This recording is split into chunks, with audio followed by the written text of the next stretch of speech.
बेटी, एक बार चल के लड़के को देख तो लो। मेरा दावा है कि लड़का तुम्हें बहुत पसंद आएगा।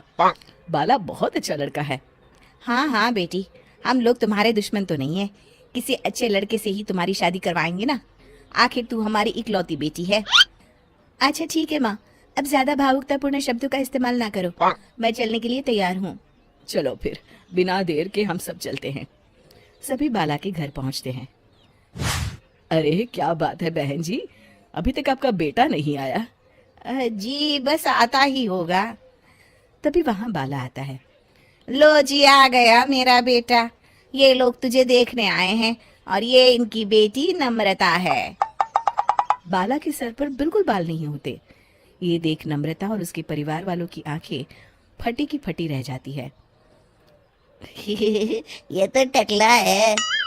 हे भगवान, माँ पिताजी, आप दोनों एक टकले से मेरी शादी करवाने वाले थे। अरे ये तो पूरा उजड़ा चमन है। देखो बेटी, इस तरह किसी का मजाक उड़ाना गलत है। किसी के बारे में इस तरह की बातें नहीं करते। बालों का क्या है, वो तो आते जाते रहते हैं। लड़का टकला है तो क्या हुआ, इंजीनियर है, अच्छा खासा कमाता है। आप चुप रहिए जी।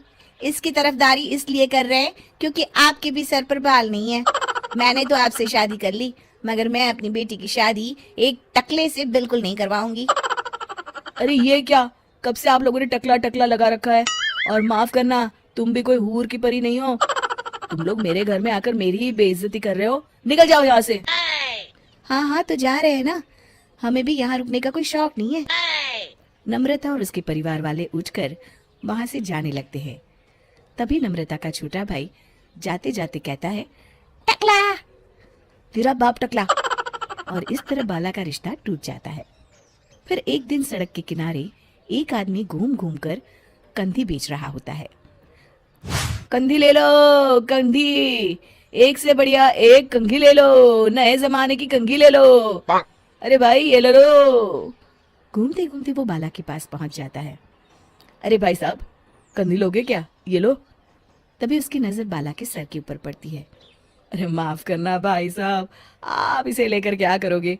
आपके सर पर तो बाल ही नहीं है। आपका तो स्टेडियम पूरा खाली है। चलता हूँ, कंधी ले लो, कंधी ले लो। कंधी वाले की बातें सुनकर बाला को बुरा लगता है।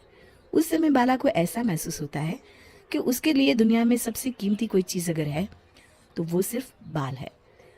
बाला सड़क पर चलते हुए लोगों के बाल बड़े गौर से देखता है। चलते चलते बाला एक मंदिर के पास पहुंच जाता है। हे भगवान, तुमने ये मेरे साथ क्या किया? थोड़े से बाल अगर मुझे दे देते तो तुम्हारा क्या चला जाता? सारी दुनिया मेरा मजाक उड़ाती है। अरे भाई, आज पहला इंसान देख रहा हूँ जो मंदिर आकर भगवान से अपने लिए बाल मांग रहा है। बेटा, भगवान ने तुम्हें सब कुछ तो दिया है, अच्छी सेहत है, अच्छी नौकरी है। लगता है तुम्हारी तबीयत ठीक नहीं है। घर जाओ, सब ठीक हो जाएगा। बाला वहां से चला जाता है। घर पहुंचकर बाला खाना खाता है और अपने कमरे में सोने के लिए चला जाता है। फिर सुबह जब बाला सोकर उठता है तो आईने के सामने अपने आप को देखकर हैरान हो जाता है।